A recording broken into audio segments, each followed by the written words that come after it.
Hey y'all, hey, you are watching and listening to Lex.Between the Lines, and I am your host, Lex. And I am so excited about today. But before we get into it, let's go over the triggers. I try to stay in between the lines for the most part, but sometimes I cross them, leading to the triggers. There may or may not be explicit adult language. There may or may not be sexual content discussed, maybe in detail, maybe not. We will be talking about maybe, and I'm just throwing these triggers out there so there are no surprises because what comes up comes out. Sometimes we don't know where the conversation takes us, but there will be talk of LGBTQI, A2, beauty, LGBTQIA. There will be talk of a miscarriage. There will be talk of there may be talk of abuse, but not actual like into detail. Right. But I'm just throwing these trigger warnings out there just in case you have any triggers. If you are still rocking with us at this point, then go ahead and get ready so that we can let our co-host introduce herself. Hi, everybody. My name is B Beauty. I am an author. I just put out my first debut book called Divine Intervention. Um, I am excited to be here with Flix, just to sit down and talk with her, chat a bit about this book and other things. But like she said, there are some things that may make people uncomfortable. So if you are uncomfortable, I guess I apologize in advance. Um, And I hate to say it because like I said, you just never know what direction the conversation is gonna go in. hmm Um and we want everything to be authentic. And I'm ready to dive in if you are. Yes, ma'am. Because I got questions, but the thing that's sitting on the forefront of my mind that's like because on pay and let me just say this. You said this is your debut, Yes, this is my ma'am. new novel. This was your first published work, Yes. and you came out the gate swinging on page one. Well,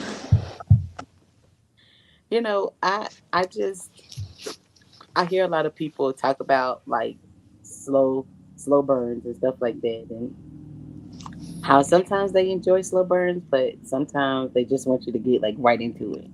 So, as my debut, I just wanted to pop out and be like, "Hi, guys." You didn't say hi. You said, "What's the movie with the guy who's a doctor?" He said, "Hello, motherfuckers." That's what you did. You said, "Hello, motherfuckers," because I was not. And first of all, I'm late. I don't know what's been going on with me, but I've been going into books blind, so I didn't really know like what to expect. So off the get go, I was like, oh, this what we doing. Like this what we doing. And I want to tell y'all, but I don't want to tell y'all. Cause I want you to be surprised like I was. Yeah. And I have read some books where it started off, with it, but not like this, where it like on page, like literally she Yeah. walked into it. Yeah, I just wanted to. Well, first of all, I was very nervous about releasing the book in general. Until the point like up to the last moment, I almost did not.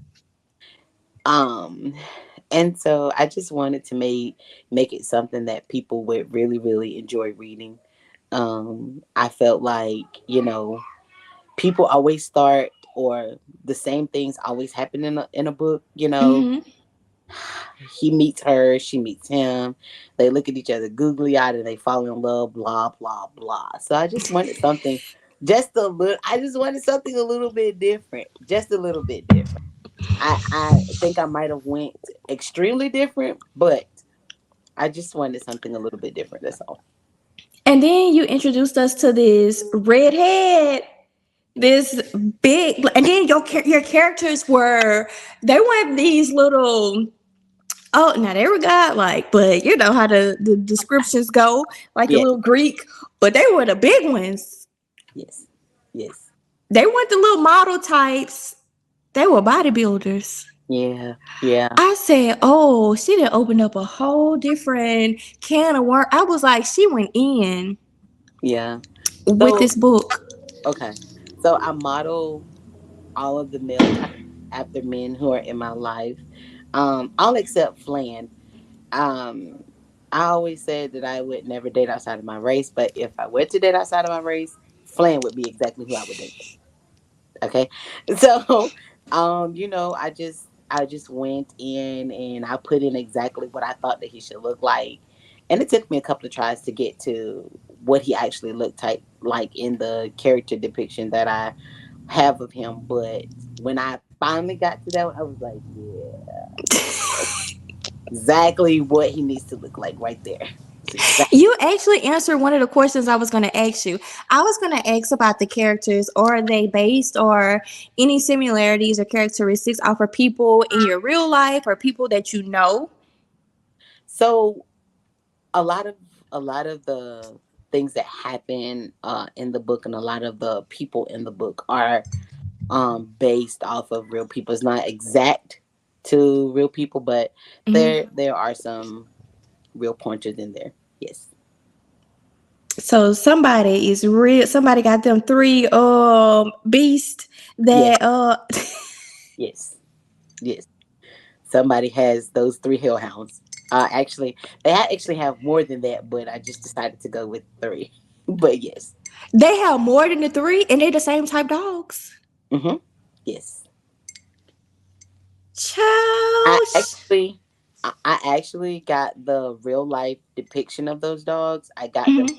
from the actual owner of the cane corsos. So yes. Did you get the names too? Did you use the names too, or is that the No, names? no, no, Oh, no. I did. So I tried to steer away from as much of real life as I could because also I'm very big about respecting privacy. Um, mm-hmm.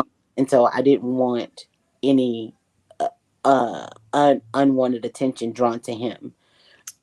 So I did give him credit in the pictures, but you have to squint in the pictures to see like his information. But I did do that as a thanks to him for letting me have his dogs as models.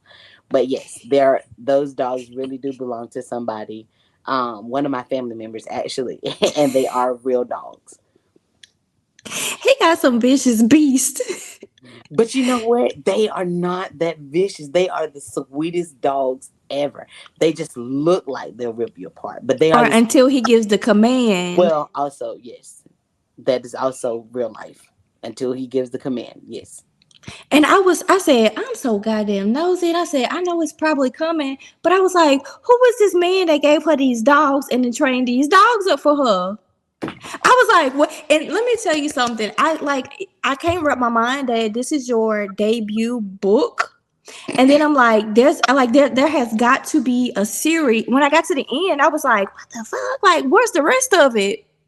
Yeah. Like there and then you I'm the type of person where I know we have the main characters, but when you write the hell out of a side character and my focus just kind of hones Yes. in on the side characters, Yes. Yes. cuz best friend and even Flan. Listen, I love side characters, okay? So like I feel like a lot of the times side characters are not represented enough in a book, and I feel like their stories are never told or they're just made interesting enough for you to get through the book, but I feel like sometimes side characters don't really get the play, but they be the most fun. They be the most fun part of the book. Like Big, for example. Everybody is in love with Big. Everybody is in love with that man and everybody cannot wait until his story comes out. I And can't. everybody keep asking me if Flan and Everly are going to have a book, if Bianca and Big are going to have a book, because they're like, come on, like we need to know some more about these two. But I'm just like, I don't know. Maybe. Wait, that's what you're gonna give us? You don't know, maybe? I don't know. Maybe.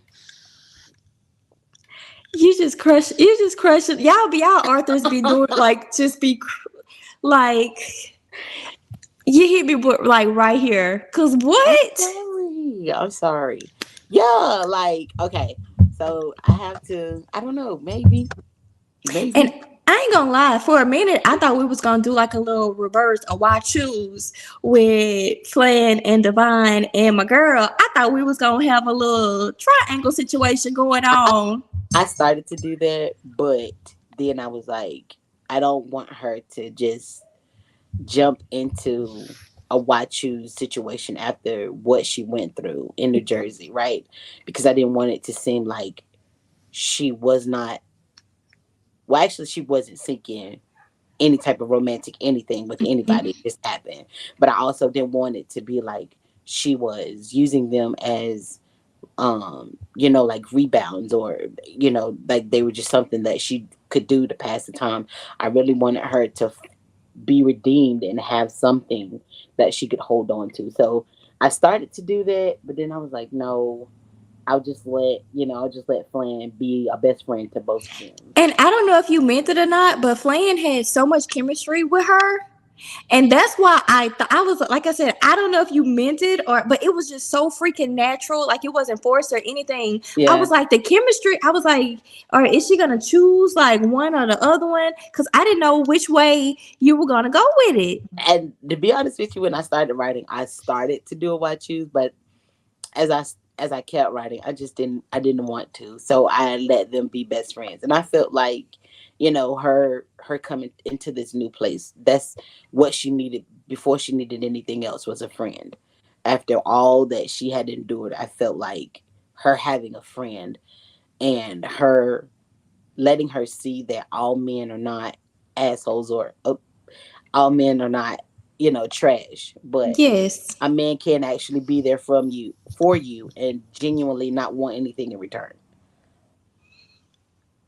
And that was gonna bring me to my next question of like how do you incorporate the trauma in your stories and like what kind? But it seems like it just kind of it just comes to you along with the characters. It does. It does. When I started thinking about the story, um, Asia just came to me, and it was just like, let her experience this exuberant heartbreak, but then also let her gain way more than what she lost. You know, so it just I didn't like sit down and plot the story out. I was like, yeah, I'm gonna make her do this and make him do that and make them meet this way. It just sort of came as I was writing the story. Just And natural. Like the whole book was just it just flowed. You know how sometimes you can read some things and it's like it's a bit like it's not that yeah, it's too much, but it doesn't seem like it was just like genuine or yeah, natural. Like you try, like you can yeah, we can tell you're trying, but it just like flow from the beginning when all of the chaos and I was like, girl, tear some stuff up, break some yeah, stuff up. But everything just like flowed from the beginning of her catching the act to her moving and going to the hotel to meet and Divine and like it yeah. just was like So and most of the time people start you off really slow and then they build you up to the exciting stuff. mm, And I felt like I wanted to do something different. I wanted to knock you out first off and take you on this wild roller coaster ride, and then at the end just sort of kind of give you like a soft touch. So that's why the end came about the way it did. Because I didn't want the whole book to just be like nerve wracking, and then people were like, God, that book just took me through so much. I couldn't concentrate on anything. So I just wanted it to be like a really fast roller coaster ride. And then, like right at the end of the roller coaster ride when it slows down and it's about to stop. So that's kind of what I was aiming for. I hope I shot my shot right. you did. Have you taken like any writing classes or Mm-mm. I've never taken any writing classes in my life. I've just always been a fan of words. My mom is like really, really, really smart, and my mom taught me how to read at 2.5. And so my fascination from words came from my mom, and I've just always been able to put words together very well. A lot of people thought that I was going to be an English major when I went to college, but no. I was actually a biology major, but that's neither here nor there. But no, I've just always been like a really big fan of words. Me and me and one of my sisters joke about. I call myself a word whore, but I just I love love it. I That's a just love words. t-shirt. Okay, I'm probably gonna get somebody to put it on hashtag word whore. Yes. We're gonna hold that thought. We're gonna go to commercial really quick, Okay. but when we come back, we are gonna talk about how did you become a writer. Ooh, okay. So I am excited about that. You guys stay tuned. We will be right back after this commercial break. If you or a loved one have been the victim of medical negligence or a drug injury, we can help. Do what thousands of satisfied clients have done. Call Jeff Guerrero, the injury attorney, and go Guerrero. Alrighty, we are back, and we are back with the question, Miss Beauty. How did you become a writer, or what did that process look like for you? Um, how did I become a writer? Ooh, I, this is the funny thing. I still do not consider myself a writer. That's the funny thing. I just love to tell a good story. Uh, I'll call myself a storyteller before I will a writer, but I actually became a writer by accident. It was sheer coincidence that I became a writer. It was actually an exercise that my therapist offered to me versus sitting in sessions not saying anything. So, and at first when I started, I thought it was going to be stupid, but it actually did really help me. So I think I do my best writing when I'm under pressure. I often like view myself as being like a piece of coal being turned into a diamond. So like the more pressure you put me under, the better I'm going to write. Oh, I love that. Yeah. Did this story happen to stem from a session or? So this story is actually okay, you're going to laugh or maybe you won't laugh, but I also suffer from insomnia. So this story was written probably 86% while I was sleepy.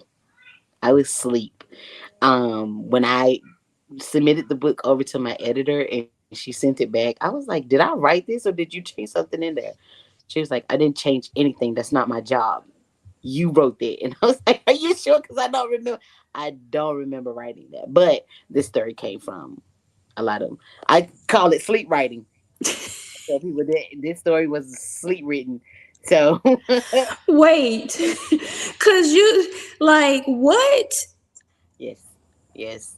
This a lot of this story was written while I was sleepy or very much on the edge of going to sleep. I forgot what the hell I was finna say. Yes, yes. I wrote this story that way. Like did you do? I'm just trying to wrap my brain is trying to like process this. Did you do it like on a phone, a laptop? Like how did you get this story? Was it in a notebook? How did you Uh, get this story? a lot of this story was written on my. A lot of the story was written on my iPad and then transferred over to my desktop. And then, okay, so a lot of this story started off on Wattpad. The story started off on Wattpad. And I had never heard of Wattpad until Book Talk. I Really? heard of all of the, yep, all of the, and I was like, "What the heck is that?" Everybody's like, "Oh, I used to follow her on Wattpad. I used to follow her," and I'm like, "What is that? What is that?" And then there's like, "Oh, it's a site," and obviously it's like good novel or a Reddit or a Dream, and I was like, "Oh, I just never heard of that particular one." Mm-hmm. Yeah. I read this story on Wattpad. I have several stories on Wattpad actually, but yes, this is one of the ones I started writing on Wattpad. And Wattpad is a great. It's like a great writing tool. If you want to just like see where your writing is going to go with the story, Hmm. Wattpad is great for that. Is it like the paper chapter story is one of those, right? So sometimes it is. And then some of the stories you can read for free. I made all of my stories so that you can read them for free. It wasn't that deep for me, but I like some authors up there are really serious about what Pat say you have to pay by episode or pay for the entire book. But it wasn't that deep for me. I was just actually fooling around. There's so many grammatical mistakes up there, and it's terribly written on Wattpad, but nonetheless, it was written there. It started off there In your sleep. in my sleep. Look at my damn vein coming out because my mind is confused. Like what? Look at my Don't vein. let your mind be confused. Don't let your mind be confused. And it's you did it in your do you take medication? Is there medication for insomnia? You can take sleep aids, but I don't like to take sleep aids. I like to just kind of let my body fall asleep when it does, because sometimes they can work too good, and then you sleep half a day, and then And you we definitely don't want that. yeah, then you just then you wake up and you're still more tired than you were when you went to sleep. So I just let my body fall asleep when it's tired. Another question I wanted to ask was, is there a community or do you have help like with editing, publishing? I know you say you had a editor. So can you tell us a little bit about like that process of like the whole turnabout of like or the process that the book went through? Yes. So I went through so much with editing my book, with just finding the right editor. Almost lost like hundreds of dollars with editing, but then I found this amazing group of women. It's seven of us, but one of them just so happened to be a developmental editor, and I went to her and I was just like, I'm about to cry because my book was supposed to be released in like 2 weeks and the editor hadn't done anything. And then she stopped calling, she stopped texting, she stopped communicating with me altogether. And so I was just like, I don't know what to do. And that's at the point when I was just about to just like, maybe it's not for me to put this book out. But then she was like, send it to me. Like it wasn't a second thought or anything like that.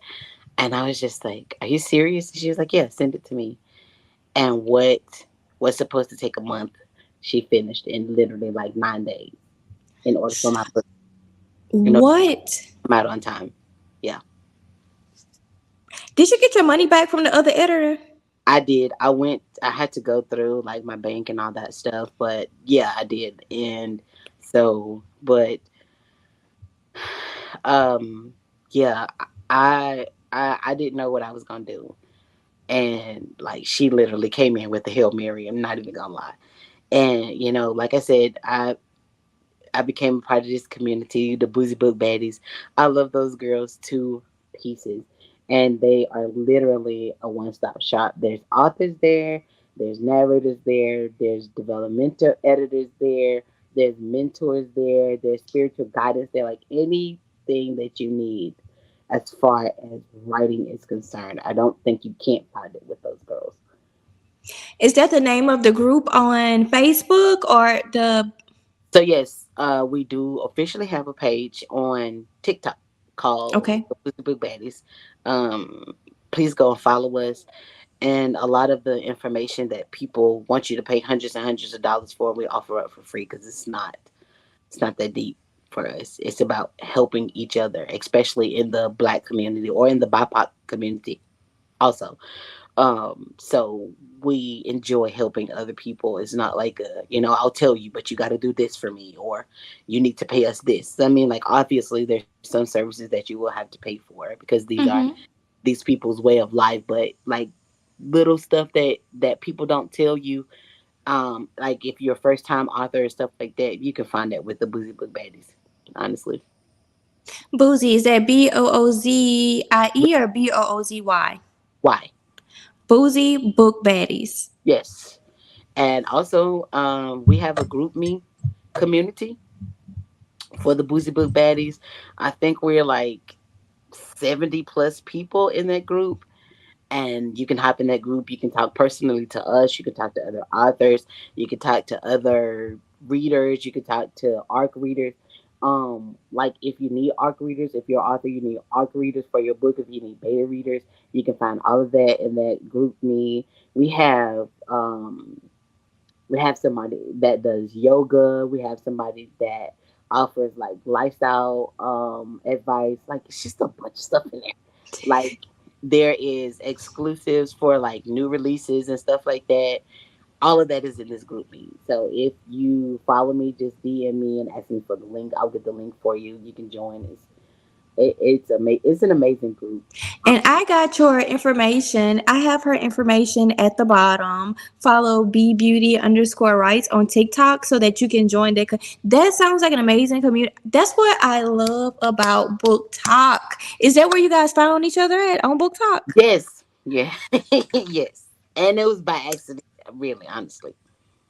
Book Talk be book when it's good, it's good. Yeah, yeah.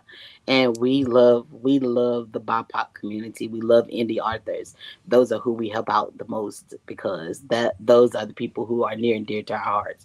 Because we are those people. So we are. Yes. Hmm. And that's kind of like the purpose of my podcast. Of course, I'm going to talk about published authors, and I'll bring on published authors. But my goal is to get resources like you just gave out so many different resources where people can Hmm. join that group and that community. My goal is to help bridge that gap to for readers or aspiring authors, aspiring writers, aspiring storytellers to connect with people if they need help or just to find community. Yeah.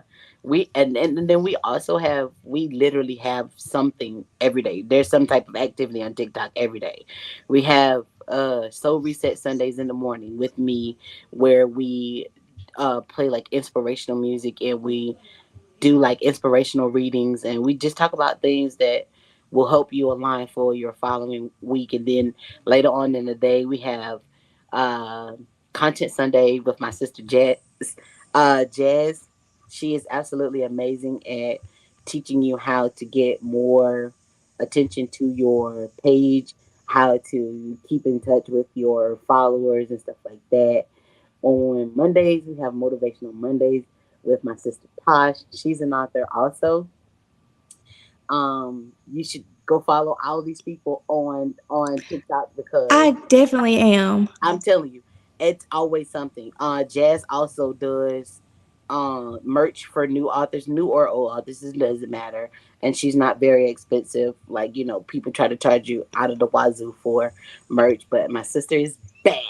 She can do anything. If you name it, she could probably do it.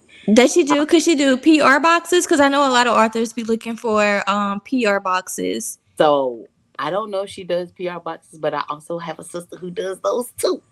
My home my homegirl Shan, she also does web design. Like I'm telling you, whatever you need, we got it. And if we don't got it, we can probably find it. Or put you in contact with somebody who do have it. Listen, I know somebody that knows somebody. Boozy Book Baddies. Yes. And I'm telling you, Sunday through Saturday, there's always something going on with the Boozy Book Baddies. Always. I freaking love this. And I'm mad that I didn't really know about like I see you guys going live and stuff, but I did not know it was to this extent. Listen, we have talk with me Tuesdays. We have what are we eating on Wednesdays? What are we eating Wednesdays? We pick different dishes to eat at lunchtime, and we just sit down and talk. We just shoot the shit. That's it. On Thursdays, my sister is a podcaster. She does New Kids on the Block, so that is for new authors, new like if you do like comics and stuff like that, if you're blurred, she gets you out there if you're new to the industry or whatever. On Friday nights we have game night.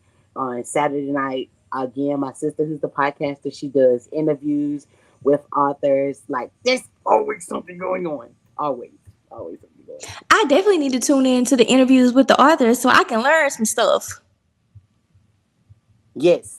I mean, she does it so well, and she's so great at making people feel comfortable who are like me and you who have a bit of stage fright, but you know But I she think does we're it. doing good. Like you can't even tell that we We are we doing sitting over good. there. We doing real good.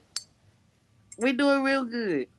Like it's just go like I don't know why I was so nervous because like maybe it's just you or the people that I've been interviewing, but Oh, please don't let it be me.